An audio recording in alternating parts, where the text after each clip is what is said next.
Sábado, 11 de abril de 2026, vem tomar um café com Cosenza.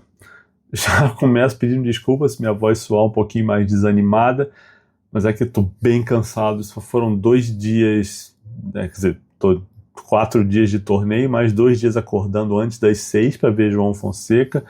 E aí a coisa vai acumulando. Hoje também peguei uma estradinha, voltei para casa e tem um evento amanhã cedo e volto para Campinas amanhã à tarde, inclusive. Então tá puxado, mas vamos pro café, vamos animar, tentar animar isso. Vou falar hoje sobre Campinas, evidentemente, mais um dia com 2 vitórias de brasileiros e um brasileiro em cada final, um na de simples, um na de duplas. Vou falar sobre como eu vi essa derrota do João Fonseca, inclusive vou falar sobre o Marcelo Melo no boxe do Zverev, que foi uma polêmica que pipocou aí durante o dia. E vou falar brevemente sobre o Brasil na Billie Jean King Cup, porque sexta-feira eu não consegui ver nada. Ontem eu não consegui ver nada mesmo. Vi atualizações de placar em tempo real, mas não consegui ver partidas, então não posso me aprofundar muito nisso. Vou começar sobre o João Fonseca, vamos lá. Eu repito o que eu falei na análise flash, acho que foi a melhor atuação dele no torneio. Sei que tem gente que acha que foi o jogo contra o Berrettini, porque ele venceu bem e tal, mas eu acho que o nível que o Zverev levou para a quadra fez o João jogar num nível muito mais alto e por mais tempo do que o que ele fez contra o Berrettini.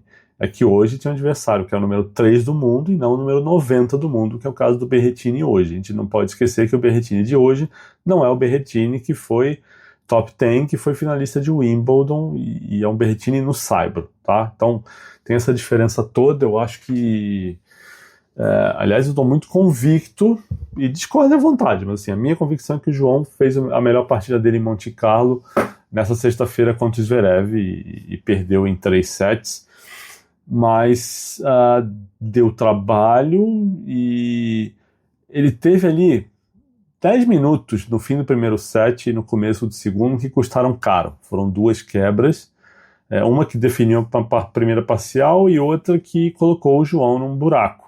O Zverev chega a abrir 7-5, 3-1.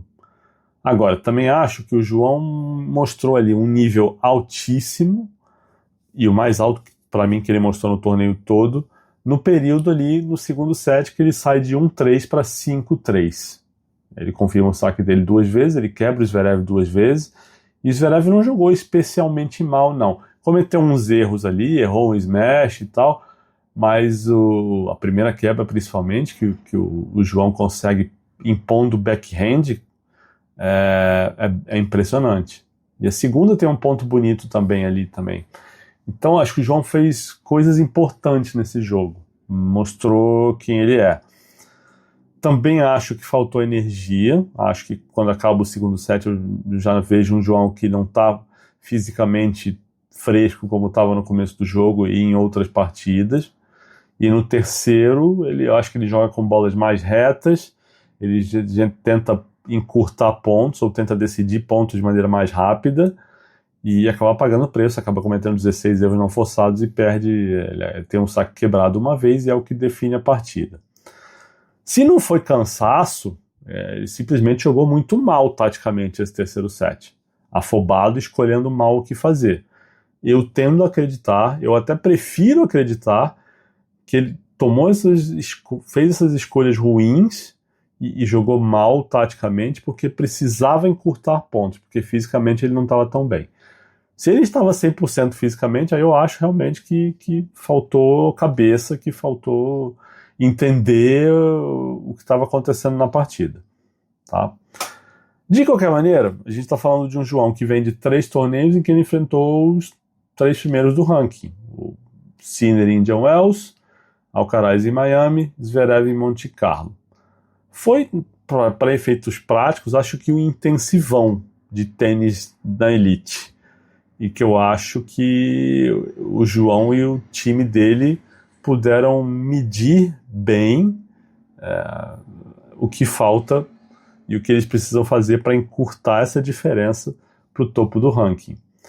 De qualquer maneira, eu acho que o João também pode sair dessa sequência com uma confiança enorme, porque ele venceu bem as outras partidas, Tirando aquele primeiro jogo contra o Khachanov, que ele precisou salvar match point lá em Indian Wells, e o Khachanov deu desses match points ali, né? O João jogou muito bem contra o Tommy Paul, jogou bem na estreia em Miami, não tão bem, mas jogou bem o suficiente, e fez 2 jogos bem interessantes contra o Berrettini e o Rinderknecht em Monte Carlo. Gostei, né? Então, acho que o João pode levar a confiança de que ele, tirando esses 3, acho que ele não é azarão contra ninguém hoje em dia, no Saibro, neste momento que ele está vivendo, no nível que ele tem jogado, e ele tem jogado um nível alto com uma certa consistência, né? Teve um game ruim contra o Rinderknecht? Teve um game muito ruim contra o Berrettini? Também teve. E teve 2, 3 games ruins contra o Zverev, mas o Zverev exige um pouco mais. Então, às vezes, é preciso forçar um pouco mais. Mas fico muito animado com o que o João vem jogando, e eu escrevi isso no texto de ontem, vocês já devem ter recebido no Apoia-se, que eu acho que é muito nítida a evolução do João, também em aspectos técnicos, mas muito mais no sentido de entendimento do jogo, de tomada de decisão, de entender o que fazer, quando fazer, de entender o que está acontecendo na quadra. Até as entrevistas pós-jogo dele têm mostrado uma leitura melhor do que acontece. Então, e assim, quando a gente tem um cara que tem poder de fogo que o João tem e consegue amadurecer nessa questão de entendimento de jogo, de leitura de jogo e de tomada de decisão, a gente tem um cara que é muito forte. E não são muitos caras que a gente vê com esse entendimento de jogo e com 19 anos. Então, o João, acho que ele está muito à frente de muita gente, e o live ranking, não live ranking da ATP, mas assim, eu acho que o ranking ao vivo em termos de nível de tênis hoje, ele tem que estar muito acima do 40, que é o ranking atual, e 35, que é o ranking que talvez ele vá ser na próxima segunda-feira. Acho que ele está de 20 para cima, pelo menos, neste momento. Vamos falar de Campinas agora. Teve vitórias. Aliás, eu não falei, mas só para registrar, né? As semifinais são Zverev contra o Sinner e Alcaraz contra o Vacherot. Vou falar mais sobre o Vacherot em outro momento. Estava até trocando mensagens com o Fábio Balaciano enquanto eu voltava. Mensagens em áudio, tá, por favor? Enquanto eu voltava no carro de Campinas. E enquanto eu gravava mensagem falando sobre o Vacherot pro Balaciano, eu pensei, nossa, tem uma ideia de texto interessante para fazer sobre o Vacherot, e eu devo publicar isso em algum momento, talvez segunda-feira, talvez terça. Mas resumindo aqui, o Vacherot, eu acho que ele é a história dos sonhos para a ATP e para todo coach de alto desempenho, porque ele é o cara que, né, você olha para ele com 26 anos, ele não entrou no top 200, não tem resultados relevantes, e de repente ele faz uma final em Xangai, dá um salto no ranking e sustenta o nível de tênis em torneios grandes. E agora ele está em outra semifinal de Masters 1000. Então ele é o conto de fadas que deu certo, é a Cinderela que não virou abóbora, a carruagem que não virou abóbora, no caso, né? Então é importante e interessante, porque ele vai ser exemplo, ele vai pipocar em todas essas conversas sobre tenistas que de repente chegam a 22, 23 e as pessoas começam a achar, já está com 23 anos, não fez nada, então não vai ser um grande tenista, ou não vai fazer nada de relevante. E o Vacherot é a prova viva de que é possível. É exceção, é uma enorme exceção. Mas, às vezes, você ter um exemplo desse, cara, é uma luz para muita gente. Então, mas eu vou me aprofundar nesse assunto mais para frente. Falar de Campinas agora. 2 vitórias de brasileiros. Primeiro a do Boscardin, sobre... Peraí, eu esqueci agora quem ele jogou. A cabeça tá difícil. Sobre o Messa, que era o cabeça 2, né? Treinado pelo Emílio Gomes. Foi 6-2, 6-4, foi uma boa atuação do Boscardin, mais uma, né? Os três jogos do Boscardin foram muito bons. Ele está muito bem essa semana. E vai pegar o Gustavo Eide, que tirou o Guido Justo, argentino, que era o cabeça 7, e é um bom tenista, só que ele jogou muito mal momentos importantes da partida, né? E termina 6-3, 6-4 para o Gustavo Eide. O Boscardin fez 6-2, 6-4. A outra semifinal tem o Gonçalo Bueno, peruano, cabeça 1, passou pelo Casanova, e vai pegar o Lautaro Midon, da Argentina, que é o cabeça 4. Então, teremos um brasileiro na final, no domingo, quem vencer entre Eide e Boscardin. O Eide vem jogando bem, não perdeu 7, né? Eu tendo a achar que o Boscardin está num momento melhor, mas o Eide tem armas interessantes, né? Ele tem um saque muito bom e que em Campinas faz um pouquinho mais de diferença. Mas eu acho que o Boscardin está num momento melhor. Boscardin é bom dizer aqui, porque outro dia eu estava falando que, puxa, é raro ver brasileiros tendo resultados seguidos em challengers, né? Em qualquer nível de tênis.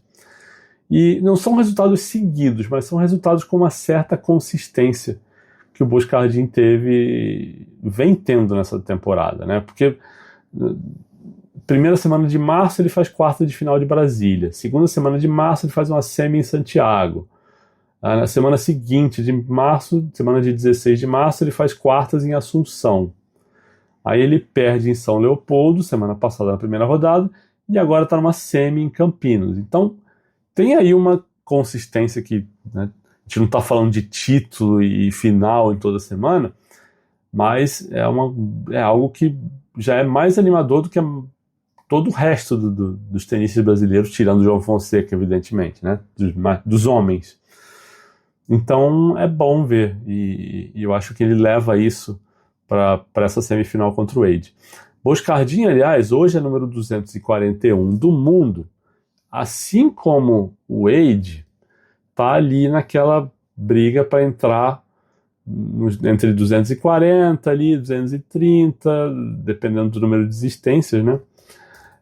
No quali de Roland Garros. Seria o primeiro quali de slam da carreira profissional do Boscardin.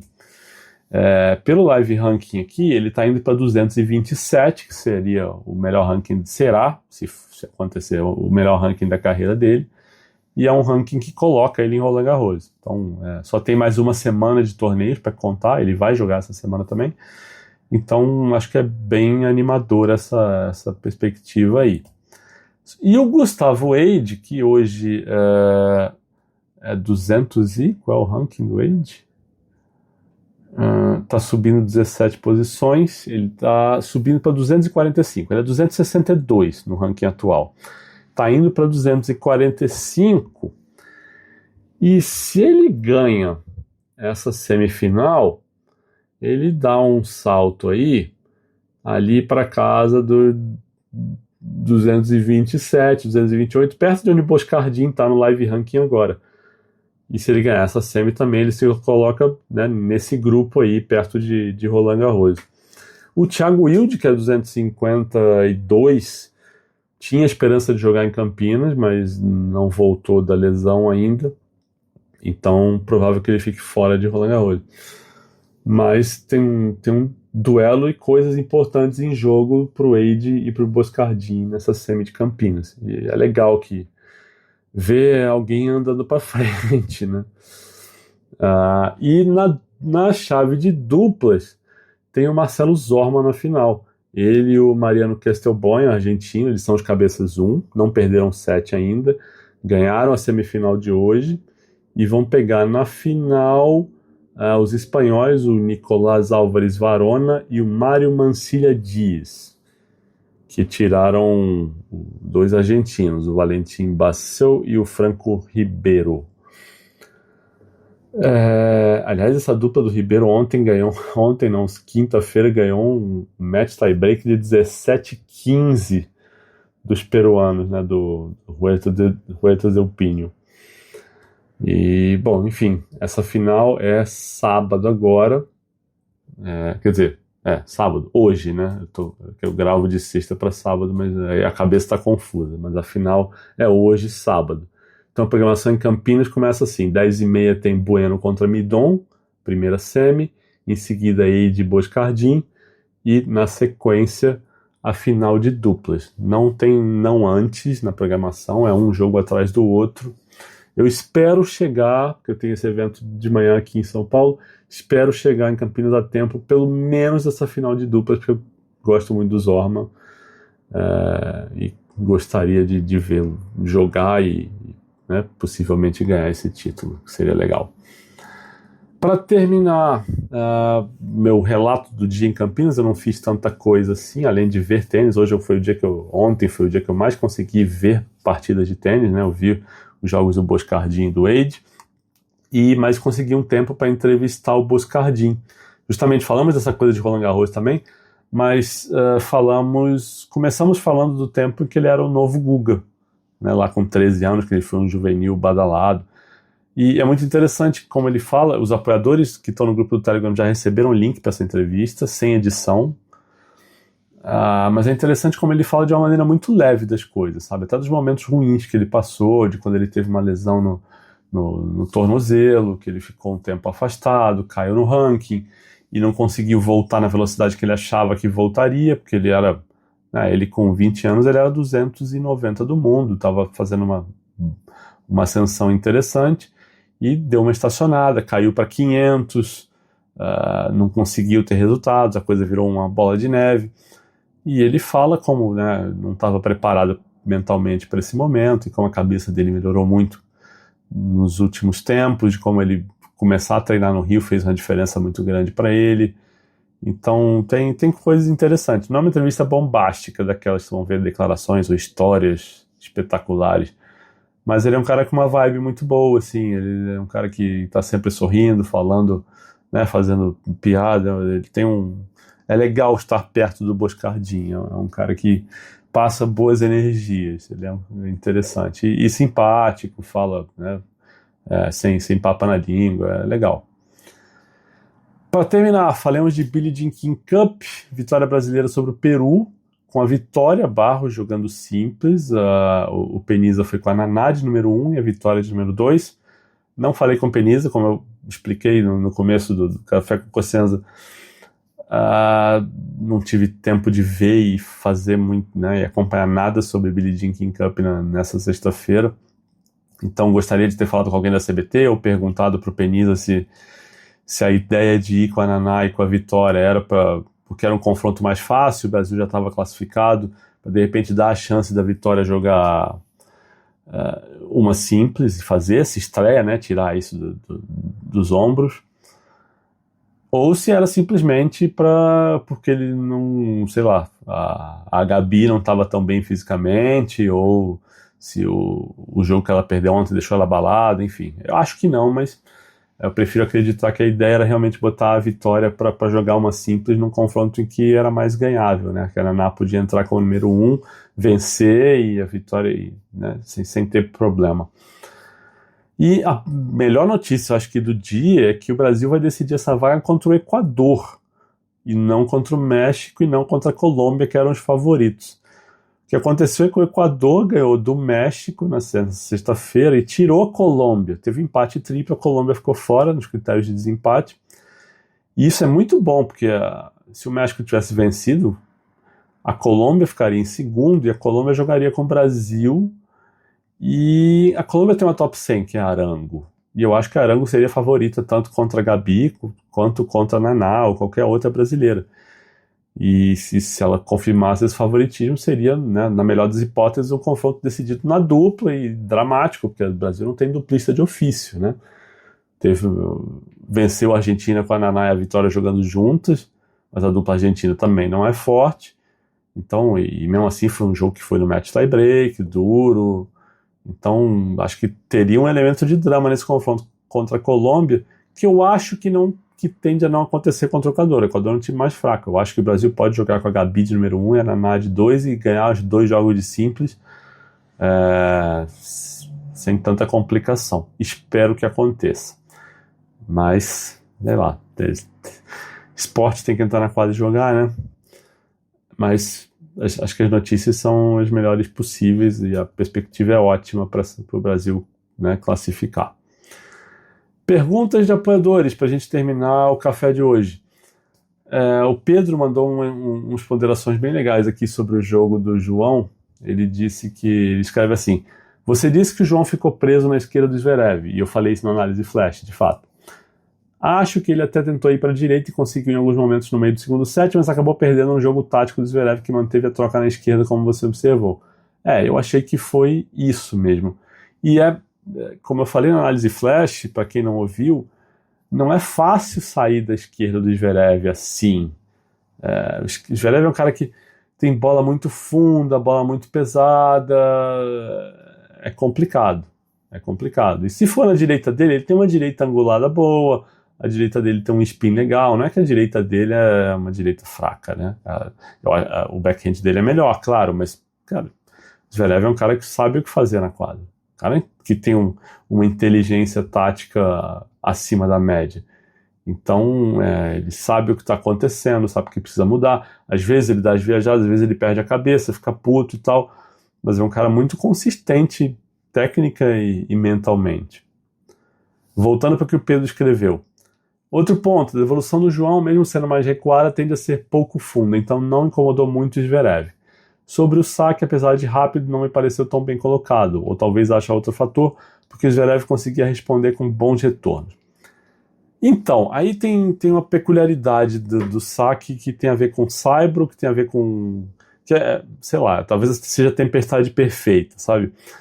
Porque o João e o Zverev preferem devolver mais do fundo, o Zverev muito do fundo. Ou seja, e só esse fato já diminui o número de aces, né? A eficiência de primeiro saque. No saibro, então, quando você tem um adversário muito no fundo, você precisa fazer coisas diferentes. O João até tentou saque e voleio em algum momento, mas a devolução lá de trás meio que, né, diminui a possibilidade de aces. Então você tem que fazer mais saque tático do que saque potente para ganhar ponto de graça.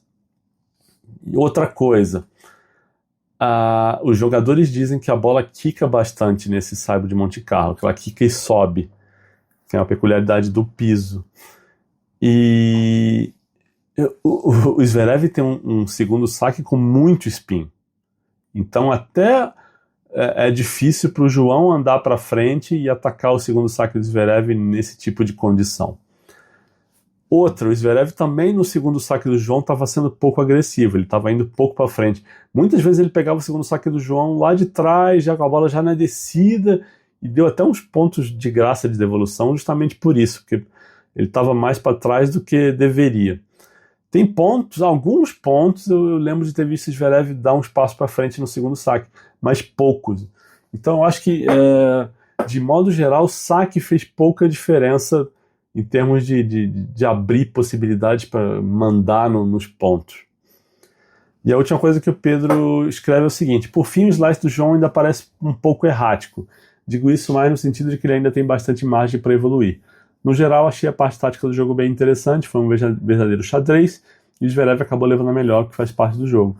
Sim, o slice do João, ele é uma variação, né? Não é um slice que seja para... que não é um slice que morde ou que vai dificultar a bola do adversário.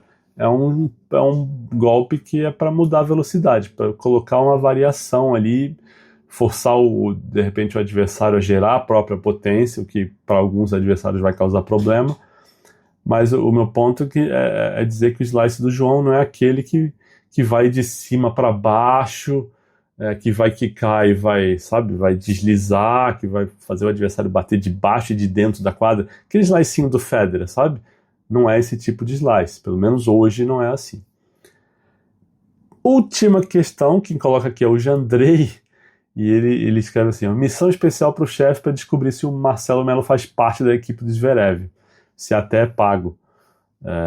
Enfim, eu não sabia, mas como essa história começou a surgir durante a partida, eu fui perguntar para o Marcelo e para o assessor dele, e sim, o Marcelo faz parte da equipe do Zverev, e a resposta que eu recebi diz exatamente nesses termos aqui. Vou ler para não ter confusão. A resposta diz assim: Estou na parte de manager, junto com a equipe. Há alguns anos estou praticamente em todos os jogos no box dele. Sim, eu sabia que ele estava no box, mas eu achava que era uma relação de amizade só. Eles, evidentemente, são muito amigos.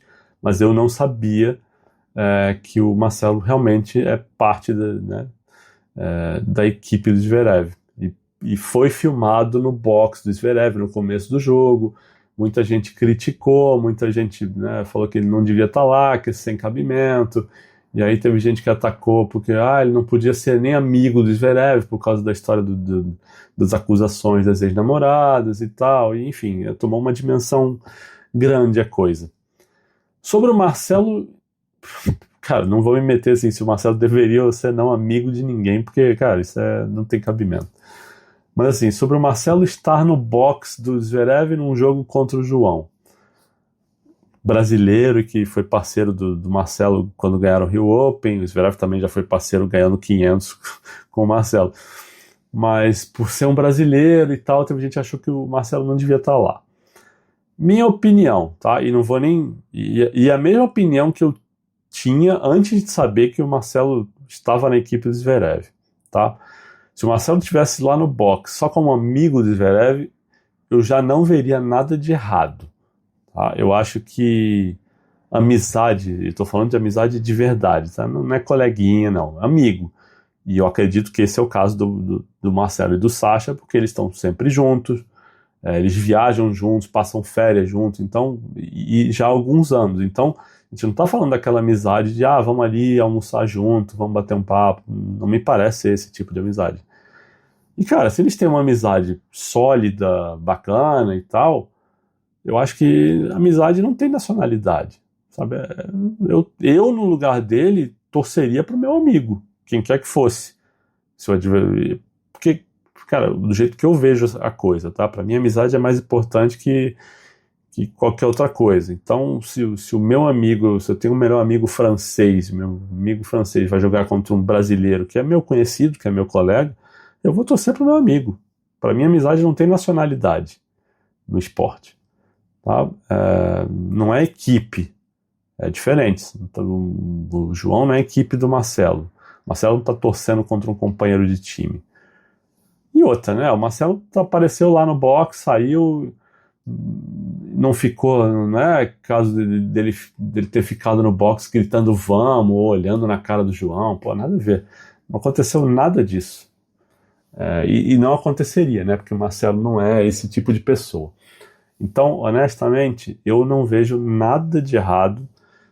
Pensem diferente, discordem, também não tenho problema nenhum com isso.